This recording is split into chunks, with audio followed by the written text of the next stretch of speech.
Légende ou signe des temps. Comme les foules s'amassaient, il se mit à dire, cette génération est une génération mauvaise, elle demande un signe. En fait de signe, il ne lui en sera pas donné d'autre que le signe de Jonas. Car de même que Jonas fut un signe pour les gens de Ninive, de même aussi le Fils de l'homme en sera un pour cette génération. Lors du jugement, la reine du Midi se lèvera, avec les hommes de cette génération et elle les condamnera, car elle est venue du bout du monde pour écouter la sagesse de Salomon. Et bien ici, il y a plus que la sagesse de Salomon. Lors du jugement, les hommes de Ninive se lèveront avec cette génération, et ils la condamneront, car ils se sont convertis à la prédication de Jonas. Eh bien il y a ici plus que Jonas. Luc 11 versets 29 à 32. Quel message nous délivrent ces versets quelque peu énigmatiques? De quoi, de qui est-il question ici? Voyons tout d'abord quels personnages sont évoqués, et qui ils sont. Ceux-ci sont au nombre de 3, Jonas, Salomon et la reine du Midi. Comme nous savons déjà que Jésus ne puisait pas ses mots et ses exemples au hasard, nous pouvons aisément supposer que ceci était important à ses yeux, et leur association l'était vraisemblablement encore plus. Rappelons donc qui étaient Jonas, Salomon et la reine du Midi, 3 personnages de l'Ancien Testament. Jonas, tout d'abord. Voir le livre du même nom, dans la Bible. Voici ce que nous en disent les explications extraites de Wikipédia. Jonas était prophète. Il vécut sous le règne de Jéroboam II, qui vécut de 782 à 753 avant Jésus-Christ. Rappelons qu'un prophète était considéré comme un élu de Dieu, missionné pour délivrer des messages à son peuple. Or, un jour, Dieu s'adressa à Jonas et lui demanda d'intervenir auprès du peuple de Ninive pour, précisément, l'informer d'un avertissement divin. Avant d'évoquer le message proprement dit, attardons-nous un peu sur la ville de Ninive. Ninive est l'une des plus anciennes cités de Mésopotamie. Elle était un important carrefour de routes commerciales traversant le Tigre. Elle occupait une position stratégique sur la grande route entre la mer Méditerranée et le plateau iranien, ce qui lui a apporté la prospérité, de sorte qu'elle est devenue l'une des plus grandes cités de toute la région. Elle doit néanmoins sa plus grande expansion urbaine au choix du roi assyrien Sénachérib d'en faire la capitale de son grand empire au début du 7e siècle avant Jésus-Christ. Dans la Bible hébraïque et chrétienne, Ninive est fondée par Nimrod. Les Assyriens ayant dominé les royaumes d'Israël et de Juda, son image y est négative. Les livres de Nahum, qui vécut de 663 à 612 avant Jésus-Christ, et de Sophonie, de 640 à 609 avant Jésus-Christ, prophétisent et décrivent sa destruction. Ninive était une ville gangrénée par la haine et la violence. Du plus petit et du plus anonyme citoyen au plus haut placé, tout le monde était acteur et victime à la fois de cette violence généralisée. À tel point que Dieu lui-même demanda à Jonas d'intervenir, en tant que prophète, pour prévenir le peuple que s'il continuait à se comporter de la sorte, sa punition serait ni plus ni moins que la destruction totale de leur ville. Mais, en son fort intérieur, Jonas refusa cette mission et prit la fuite, car il craignait la réaction du peuple et surtout celle des autorités s'il leur parlait de cette façon. Il pensait ainsi échapper au regard de Dieu et à ses reproches. Ce qui peut se comprendre. Transposons un instant la situation d'alors à notre époque. Imaginons que nous habitons une ville ravagée par la violence, crimes, viols, torture, fraude et corruption en tout genre et que Dieu s'adresse un jour à nous pour nous dire « Prends la parole sur telle chaîne de télévision locale et dis à tous les habitants de ta ville que s'ils ne changent pas radicalement de comportement, je vais tout détruire. » Il y a peu de chances que vous acceptiez immédiatement la mission, sans aucune appréhension, n'est-ce pas? Et ceci, même si vous êtes quelqu'un de connu et de reconnu, ainsi que l'étaient les prophètes de l'époque. Car il y a fort peu de chances que les autorités, elles-mêmes corrompues, vous laissent vous exprimer jusqu'à la fin. Ce serait plutôt l'omerta immédiate. Dans le meilleur des cas, si vous habitez dans un pays libre, vous deviendrez la risée de tous et porterez à jamais l'étiquette de « complotiste ».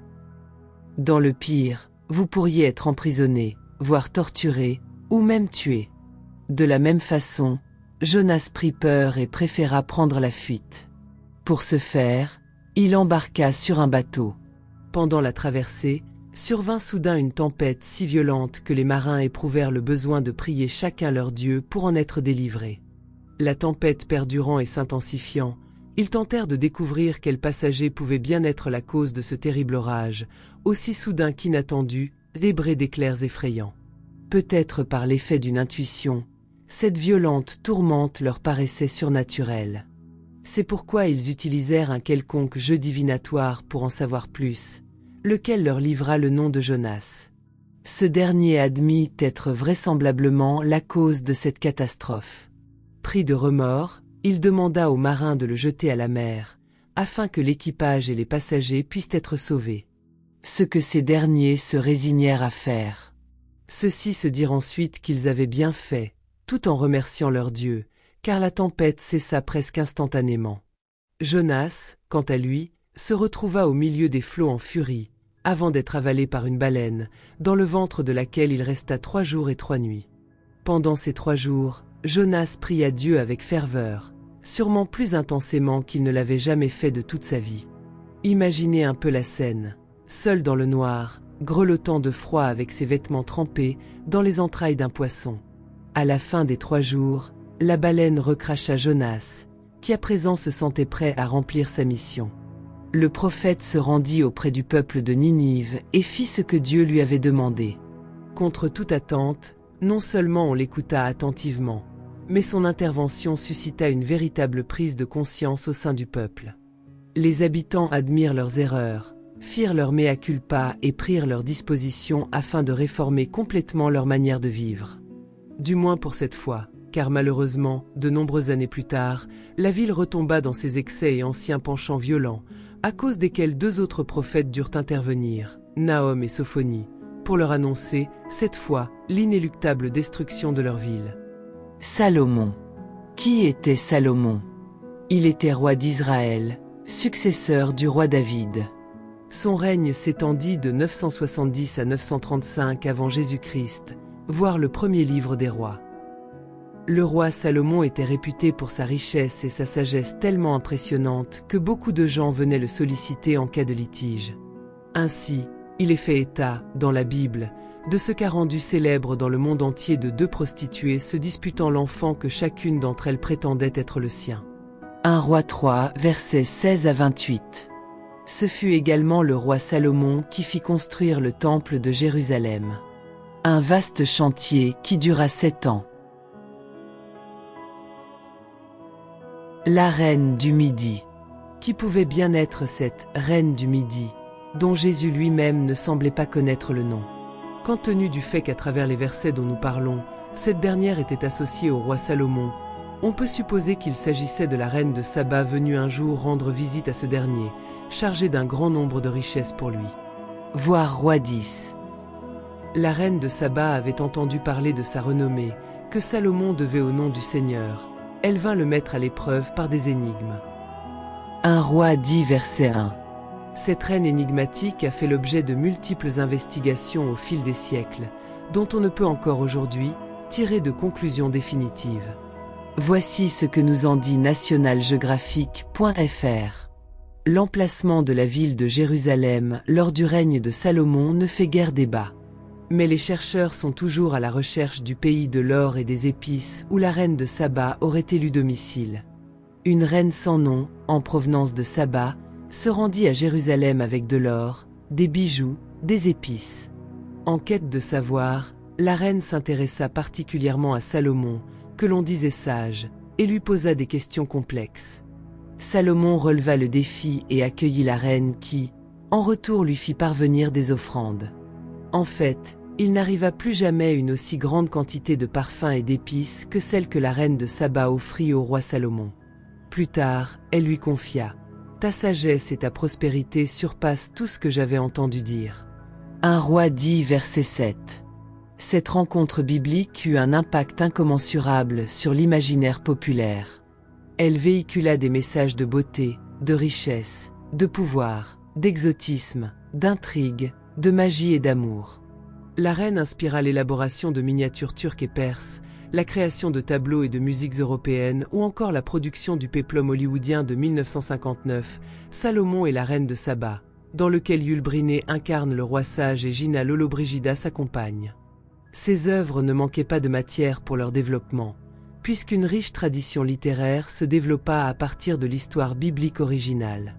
Flavius Joseph, auteur juif romain du 1er siècle, évoqua leur rencontre dans ses écrits. Apparu au 7e siècle, le Coran présenta une version plus élaborée de cette histoire, tout comme le fit la littérature rabbinique juive. Le Kebra Nagast, un récit épique chrétien d'origine éthiopienne, attribua la fondation même de l'Éthiopie à la reine de Saba.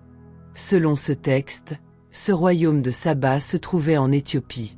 La reine et Salomon eurent un fils qui fonda par la suite une dynastie.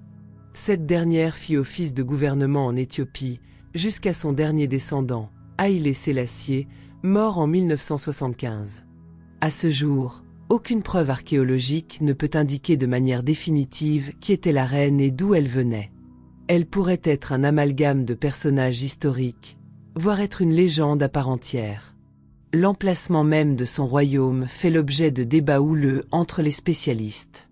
Certains le situent en Éthiopie, tandis que d'autres le situent dans l'ancien royaume de Saba, l'actuel. Dans la Bible, la reine de Saba est décrite comme intelligente, indépendante, exigeante et respectueuse. Pour Flavius Joseph, auteur des œuvres datées du 1er siècle Antiquité judaïque, la reine de Saba était d'une sagesse accomplie, et à tous égards, digne d'admiration. D'autres détails très intéressants sont mentionnés sur le site nationalgeographique.fr.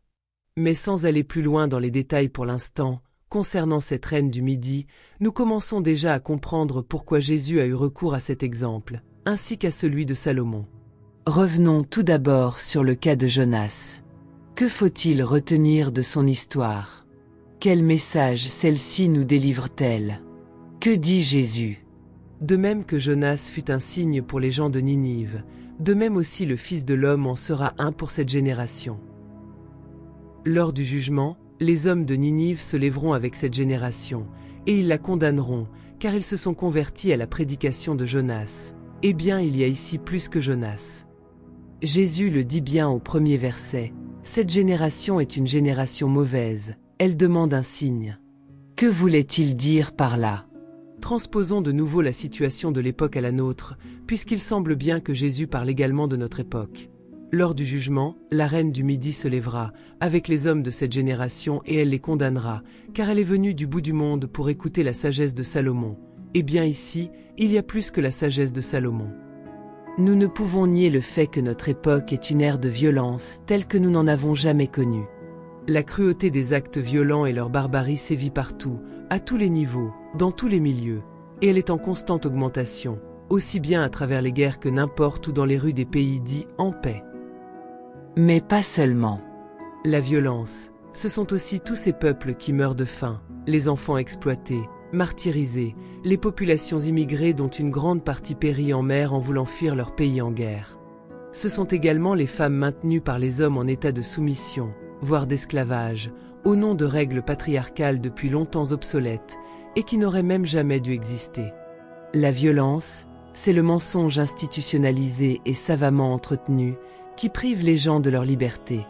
Le meilleur exemple du fait que cette violence est omniprésente et sournoisement a pris la plus grande place dans la vie des gens et même, déjà, dans le cœur de certains, du moins dans nos pays riches, c'est la prolifération de films et de jeux vidéo violents qu'un grand nombre de gens consomment sans modération avec beaucoup de plaisir et auxquels ils sont dépendants, comme on peut l'être de la drogue ou de l'alcool. Les médias, l'industrie cinématographique et l'industrie vidéoludique ne sont, finalement, que le reflet de la demande, le miroir de notre société décadente. Nous aussi, très souvent, nous nous révoltons devant toute cette violence. Nous crions au scandale quand nous sommes témoins, par écran interposé, de crimes crapuleux particulièrement horribles, du moins s'il nous reste encore un peu de dignité et de compassion pour nos semblables. À nous aussi, il nous arrive de demander un signe à Dieu. Pourquoi tout cela? Que pouvons-nous faire, Seigneur? Quand vas-tu intervenir? Serions-nous soudain frappés d'amnésie? Avons-nous complètement oublié tout ce que nous avons laissé faire au fil du temps, qui a généré cette situation dans laquelle nous nous trouvons aujourd'hui? Reconnaissons-le, nous savons très bien ce qu'il nous faut faire, et depuis longtemps. Nous savons, par exemple, que pour nous nourrir sainement sans risque de tomber malade, il nous faut produire des aliments sains, et que pour ce faire, nous ne devons tolérer aucune pulvérisation de substances chimiques sur nos cultures, ni d'engrais nocifs dans nos sols. Nous savons que traiter les animaux d'abattage d'une manière aussi abominable est indigne. Nous savons qu'à des milliers de kilomètres de chez nous, des enfants sont exploités dans des conditions terribles pour fabriquer nos téléphones cellulaires, nos tablettes et autres. Nous le savons, et pourtant, que faisons-nous contre cela? Rien, ou presque rien. Nous nous habituons à ces situations devant lesquelles nous nous sentons souvent si impuissants. Nous nous disons que les choses sont ainsi, puis nous les oublions, nous n'y pensons même plus. Ah oui, mais alors, dans ce cas, acceptons les conséquences.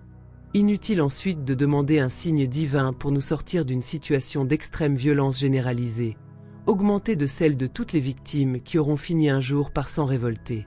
C'est la loi de cause à effet, tout simplement, que d'autres nomment aussi le karma. Concernant les histoires de Jonas et de la reine de Saba, certains prétendent qu'il s'agit de légendes. Ils disent qu'il est impossible pour un être humain de rester 3 jours dans le ventre d'un poisson, puis d'en ressortir vivant, que l'estomac de l'animal le broierait forcément et que la personne atterrirait inévitablement en bouillie dans ses intestins. Quant à la reine de Saba, nul n'est capable de dire d'où elle venait exactement. Et d'ailleurs, elle n'avait même pas de nom. Un tel mystère planait autour d'elle, que tout porte à croire à un personnage imaginaire, une sorte d'entité symbolique. La reine de Saba aurait-elle pu être un ange envoyé par Dieu pour tester la foi et les connaissances spirituelles de Salomon? Quoi qu'il en soit, est-ce vraiment important? Ne sont-ce pas plutôt les messages véhiculés par ces deux histoires aux symboles forts qui le sont? Pourquoi Jésus y fit-il référence? Et en quels termes? Prenons l'expérience de Jonas. Que voulut exprimer Jésus en relatant celle-ci? Il dit, en fait de signe, il ne lui en sera pas donné d'autre que le signe de Jonas. Mais quel est ce signe? Quels sont les messages que Jésus voulut faire passer à travers l'expérience de Jonas? La première, et la plus importante, me semble-t-il, c'est que Dieu aime énormément son peuple, autrement dit les êtres vivants créés par lui. Ne voulut-il pas dépêcher son fidèle émissaire, Jonas, auprès de ses semblables, pour les exhorter à changer d'attitude avant que le pire ne survienne? Cela signifie que Dieu a de la compassion pour les hommes, et qu'il ne veut pas leur mort, quoi qu'ils aient pu faire, mais qu'au contraire il veut les voir survivre, et qu'il est prêt à leur pardonner. Dieu aurait très bien pu se dire « J'en ai assez de ces gens ivres de sang et de violence, je vais les exterminer jusqu'au dernier », et l'on n'en parlait plus. Mais non, il préféra, ainsi qu'il le fit souvent par le passé et qu'il le fera encore après, leur offrir une dernière chance, en leur envoyant un prophète qui leur expliquerait la marche à suivre. Dieu laisse toujours une nouvelle chance à tous ceux qui démontrent de la bonne volonté à revenir dans la voie juste, c'est-à-dire celle qui garantit l'amour, le respect et la compassion envers autrui. La deuxième leçon à retenir de ce récit biblique, c'est que Dieu ne demande pas à ses émissaires d'intervenir dans des situations dont il sait qu'elles sont vouées à l'échec. S'il avait pensé que les habitants de Ninive étaient vraiment trop cruels, sanguinaires et d'or et déjà irrécupérables, il n'aurait pas envoyé Jonas vers eux pour tenter de les faire changer de voie. Mais ce qu'il attendait de lui, c'était un gage de confiance à cet égard. Or, Jonas manqua de foi et préféra renoncer, du moins concernant cette mission très particulière, parce qu'ensuite, une fois dans le ventre de la baleine, il démontra par ses prières ferventes et ininterrompues qu'il croyait en la possibilité d'une intervention divine. Que fit Dieu? Il donna aussi une nouvelle chance à Jonas en le sauvant, et ce dernier trouva ensuite la force d'aller parler au peuple. Cette fois, Jonas ne refusa pas la mission. On peut extrapoler en imaginant ce que Jonas s'est peut-être dit à ce moment-là. Si j'ai été capable de résister et d'échapper à la mort, d'abord dans les vagues en furie et ensuite dans le ventre d'un poisson, je serai bien capable d'affronter les autorités de Ninive. Ainsi, nous voyons que son expérience de vie, en apparence négative, au contraire lui aura servi pour la suite. À lui-même ainsi qu'à d'autres. Quel message pour nous aujourd'hui, comme pour les gens de cette époque. Ne sommes-nous pas tous un peu des Jonas, finalement? Nous nous disons et nous pensons sincèrement croyants, mais quand vient le moment de nous positionner par rapport à telle ou telle chose anormale, qui exigerait de nous d'intervenir par la parole ou l'action, parce que cette chose devrait logiquement susciter notre juste indignation, nous fuyons. Or l'adage ne dit-il pas, qui ne dit mot consent? Jésus n'a-t-il pas dit lui-même: Je vous le dis en vérité, toutes les fois que vous avez fait ces choses à l'un de ces plus petits de mes frères, c'est à moi que vous les avez faites. Et oui, car cette affirmation est valable dans les deux sens. Toutes les fois que vous ne l'avez pas fait, c'est à moi que vous ne l'avez pas fait. Autrement dit, quand vous rejetez vos frères, ou que vous ne leur venez pas en aide quand ils crient au secours, c'est moi que vous abandonnez, méprisez et rejetez. Nous avons tous une responsabilité dans l'état actuel de notre monde et un devoir d'assistance, ou si ce n'est pas possible, au minimum de positionnement clair, calme et pacifique mais affirmé, envers nos concitoyens maltraités, d'avertisseurs lorsque les événements vont trop loin, d'éclaireurs éthiques pour tous ceux qui cherchent à sortir des vieux schémas limitatifs et oppresseurs. Certains le font, ils sont ce que l'on appelle des lanceurs d'alerte, des guides spirituels. Ils ont, en quelque sorte, remplacé les prophètes. Mais ils ne sont pas encore suffisamment nombreux pour inverser la tendance.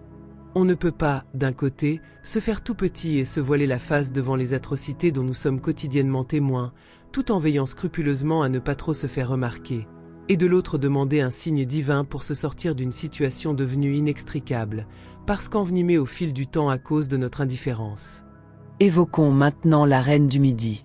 Il est intéressant de remarquer que pour mettre en avant la sagesse de Salomon, Jésus a choisi le personnage d'une reine sans nom venue du bout du monde. Un être par conséquent plutôt mystérieux et insaisissable. Notons d'ailleurs que ce personnage envoyé par la Providence pour rencontrer Salomon afin de le tester spirituellement en quelque sorte, était une femme et non pas un homme. Qui plus est, une femme réputée aussi érudite et intelligente que belle, et qui possédait elle-même de grandes connaissances spirituelles, puisqu'elle avait des énigmes à lui proposer. Quelle définition le dictionnaire Larousse nous donne-t-il du mot « énigme » ? Un jeu d'esprit où l'on donne à deviner une chose définie ou écrite en termes obscurs. Wikipédia nous offre cette autre définition, assortie d'un exemple. Jeu d'esprit mettant à l'épreuve la réflexion de l'interlocuteur qui doit répondre à une interrogation dont le sens est caché sous une parabole ou une métaphore. Édipe résolut l'énigme du Sphinx, libérant Thèbes de ce monstre qui dévorait les passants. Ceci supposait donc que la reine de Saba était suffisamment intelligente pour préparer à l'avance les solutions à ces énigmes, qu'elle avait donc déchiffrées elle-même au préalable. Comme Jésus ne laissait jamais rien au hasard, on peut penser qu'il ne choisit pas non plus cet exemple fortuitement, mais qu'au contraire, il l'avait judicieusement adopté. Nous pouvons voir en ce choix un acte courageux pour l'époque, où les femmes n'étaient pas censées apporter des connaissances aux hommes, ni même les partager, encore moins dans le but de tester ces derniers, mais plutôt leur être soumises et écouter religieusement leurs bonnes paroles. Je n'irai pas jusqu'à dire que Jésus était féministe, mais en tout cas, il donnait là une image de la femme totalement différente de l'image habituelle. Un état de soumission obéissante aux hommes, exigé et même légiféré par les autorités religieuses. Qui plus est, et ceci était encore plus impensable pour l'époque, Jésus semblait vouloir dire que dans les derniers temps de notre terre, avant l'arrivée de la nouvelle ère où cette dernière serait purifiée, c'est une femme qui présiderait au jugement, puisqu'il dit « Lors du jugement, la reine du Midi se lèvera, avec les hommes de cette génération et elle les condamnera. » Serait-ce la même femme, ressuscitée, qui tiendrait ce rôle? Ou s'agit-il d'une autre femme? Ce qui pourrait nous suggérer que la reine du Midi était, en effet, plus un symbole qu'une véritable personne. Quel pourrait être ce symbole, dans ce cas? Celui de la justice? De la sagesse? Quels autres symboles forts faut-il dégager de cet exemple de la reine du Midi venue écouter la sagesse de Salomon? Car ce sont bien des clés de compréhension que la reine vint apporter au roi, ce qui permit à ce dernier d'acquérir une plus grande sagesse encore, au moyen des énigmes qu'elle lui posait. Tout le monde connaissait déjà la sagesse de Salomon, mais il est probable que la reine du Midi vint révéler en celle-ci quelque chose de plus puissant encore, de plus mystique et de divin. Et cela fut prouvé par ces fameuses énigmes, que l'on peut supposer occultes, et que seul un esprit très élevé spirituellement pouvait décoder. Que peut-on en conclure? Que la sagesse de Salomon était réellement exceptionnelle. Et pourtant, Jésus dit, il y a ici plus que Salomon. De même il dit, il y a ici plus que Jonas. Que signifient ces mots? Ils indiquent que, aussi puissante qu'ait pu être la foi de Jonas qui fut libéré du ventre d'un poisson, rien ne peut égaler celle du Fils de l'homme tel que Jésus se présentait lui-même, lui qui vint sur terre pour y remplir une importante mission d'amour, et qui savait pertinemment qu'à l'issue de celle-ci il mourrait dans d'atroces souffrances. Mais il avait une telle foi qu'il accepta immédiatement cette mission sacrée, dont l'objectif était de sauver l'humanité. Rien ne peut non plus égaler sa sagesse divine, y compris celle de Salomon, pourtant extrêmement célèbre et citée en exemple dans le monde entier, encore aujourd'hui. Toutefois, Salomon était-il capable d'opérer des miracles? De prédire l'avenir? Avait-il le pouvoir de lévitation? Et surtout, Salomon prêchait-il et vivait-il au quotidien l'amour inconditionnel, lorsqu'il se positionnait à la tête de ses armées pour y mener d'effroyables combats sanguinaires? Il en est qui découvrent dès l'enfance la personne de Jésus, et qui ensuite ne la lâchent plus jusqu'à la fin de leur vie. Ces personnes sont rares, mais elles existent. Il en est d'autres qui le connaissent très jeune, puis qui s'en éloignent, parce que le doute les taraude et qu'ils ont besoin de faire leurs propres expériences. Nul ne peut prétendre que ceci soit une mauvaise chose, au contraire, c'est sans doute une bonne chose, car non seulement ces personnes avaient besoin de passer par la case expérience, mais leur parcours spirituel leur a sûrement permis de découvrir ce qu'ils n'auraient pas découvert autrement, et ceci sous un éclairage différent, pouvant apporter quelque chose de plus à la connaissance universelle. Un troisième groupe de personnes n'a jamais entendu parler de Jésus, et pour certaines, n'en ont jamais éprouvé le besoin.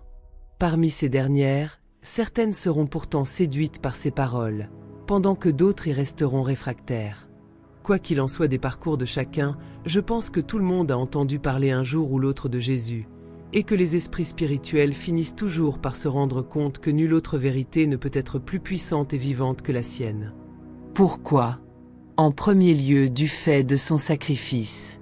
Quel plus puissant et plus bel exemple d'amour que d'accepter de s'offrir en sacrifice pour des milliards d'humains qui nous sont étrangers. Par ailleurs, quand on a fait le tour de toutes les religions, de toutes les traditions, de toutes les légendes, de tous les symboles, et que l'on arrive à la personne de Jésus, je pense que l'on a atteint l'ultime niveau. Il n'en est pas d'autre, ni de plus spirituel, ni de plus sage, ni de plus sacré. Tout le mystère de l'univers est caché dans l'extraordinaire et inégalable expérience de Jésus, qui a sacralisé la vie à travers sa mort. Lorsque l'on revient vers sa philosophie, après avoir exploré une diversité de domaines spirituels ou religieux, l'on se dit que cette fois, ça y est, on est au bout. On touche au but. La philosophie de Jésus est plus fine, plus sage et plus intelligente que toutes celles existantes. La raison principale en est que l'amour y préside. Or, en dehors de l'amour, qui est aussi la vie, la vérité, la liberté, il n'y a rien. Tout le reste n'est qu'illusion. En résumé, quand on a rencontré Jésus, mais réellement et non superficiellement, alors on a tous les atouts en main pour vivre une vie épanouie et heureuse. Toutefois, ce n'est pas pour autant que le chemin est terminé, car l'écriture des paroles de Jésus est si riche, si vivante, si complexe aussi, parfois, qu'elle nous demande beaucoup de volonté et d'attention dans les détails pour y dénicher de nouvelles clés, qui nous conduisent à de nouvelles clés, qui nous conduisent à de nouvelles clés. On n'arrive jamais au bout du chemin, et c'est ce qui rend le voyage si passionnant. À l'époque à laquelle nous vivons, nous ne pouvons que constater, hélas, l'état de grande souffrance dans lequel se trouve notre monde, qu'il s'agisse de la nature et des animaux ou des êtres humains. Il règne une telle violence, que nous ne pouvons ignorer cette épée de Damoclès qu'est l'arme nucléaire, actuellement au-dessus de nos têtes, laquelle pourrait mettre fin à tout ce qui existe en un instant. En un éclair. La violence a atteint de telles proportions que plus personne ne pense qu'il soit possible de l'éradiquer. Et pourtant, c'est bien la seule solution qu'il nous reste, il n'y en a pas d'autre. Nous ne possédons pas non plus de terre de rechange. Tout comme il s'est montré patient et magnanime pour la ville de Ninive, Dieu se montre patient et magnanime envers nous aujourd'hui. Mais le fait est que si nous ne nous réveillons pas de cet état hypnotique qui nous conduit à notre perte, il arrivera ce qui est arrivé à cette ville par la suite. Notons que celle-ci n'a pas été détruite par un feu venant du ciel ni par un tremblement de terre ou un tsunami, mais elle est tombée aux mains du roi de Babylone, dont la réputation était aussi sulfureuse que celle de Ninive. Nous pouvons donc en déduire que là encore c'est la loi de cause à effet qui s'est appliquée. La violence ne peut engendrer que la violence, et à la fin, la seule gagnante, c'est la mort. Les théories apocalyptiques de plusieurs églises et congrégations rejoignent étrangement les visions des prophètes, des médiums, des chamans, des gourous, des disciples du New Age et des sages et guides spirituels de tous horizons. Tous évoquent une fin des temps et l'avènement d'un nouveau monde pur et saint, où régneront éternellement l'amour et la paix. Légende ou signe des temps. Quoi qu'il en soit, si l'on choisit de croire que c'est vrai, Il va de soi que dans ce monde-là ne pourront entrer ceux dont l'intention est de continuer à vivre comme aujourd'hui, dans la peur, l'illusion de la séparation et la violence, au risque de réinitialiser le même processus. À quoi servirait un nouveau monde, si c'était pour qu'en peu de temps il soit de nouveau souillé comme l'ancien? Or, tout comme nous savons qu'une seule cellule malade dans un corps humain peut contaminer toutes les autres, puis, et très vite, le corps tout entier, nous savons qu'un seul esprit hanté par la peur peut hanter tous les autres. Je pense que très bientôt, l'humanité sera scindée en deux. D'un côté, se tiendront les individus dont l'intention est de construire un nouveau monde fait d'amour, de paix, de liberté, et qui ont déjà commencé à le préparer ici, sur notre terre actuelle. De l'autre, les individus dont l'intention est de faire perdurer l'illusion d'un monde basé sur la compétition, la cupidité, l'égoïsme, et qui utilisent la violence pour asseoir un certain pouvoir. Le fait est qu'aujourd'hui, nous n'avons d'autre solution que de faire un choix entre les deux, et rapidement, car tous les signes actuels semblent démontrer que notre Terre aussi a eu un début, et qu'elle est très proche de sa fin. Que l'on soit croyant ou athée, que l'on croie à la possibilité d'une fin du monde, qu'on imagine Dieu à l'origine de celle-ci ou qu'elle soit la simple démonstration de la loi de cause à effet, le résultat sera le même, si chacun de nous ne prend ses responsabilités et ne se lève pour dire « Maintenant, c'est assez, faisons machine arrière », ou sinon, acceptons les conséquences. Un article très intéressant de la revue VSD à propos de ChatGPT disait que des robots intelligents étaient déjà capables de converser avec les humains, leur seule limitation étant de ne pouvoir encore expérimenter ni exprimer les émotions et sentiments humains. Aussi, pour mieux affiner ces robots intelligents, certains chercheurs ont tenté d'aller plus loin encore. En 2016, sur Twitter, Microsoft lançait un chatbot qui se présente comme une « meuf » de l'Internet qui ne se tient pas tranquille. En quelques heures, des milliers de followers s'abonnent au compte. Mais comme T s'enrichit en permanence de ses échanges avec les humains, elle en prend rapidement les aspects les plus sombres. À la fin de la première journée d'utilisation, T développe des tirades antiféministes, négationnistes, avant d'assurer que Donald Trump est notre seul espoir. Les ingénieurs de Microsoft débranchent la bête le soir même. T démontre ainsi les limites d'un robot qui ne serait que le reflet de ce que le net propose. Il démontre en même temps l'état d'esprit général de notre humanité sur un plan éthique, ce qui nous prouve, une fois de plus, que nos pensées sont créatrices, et ceci n'est pas une légende.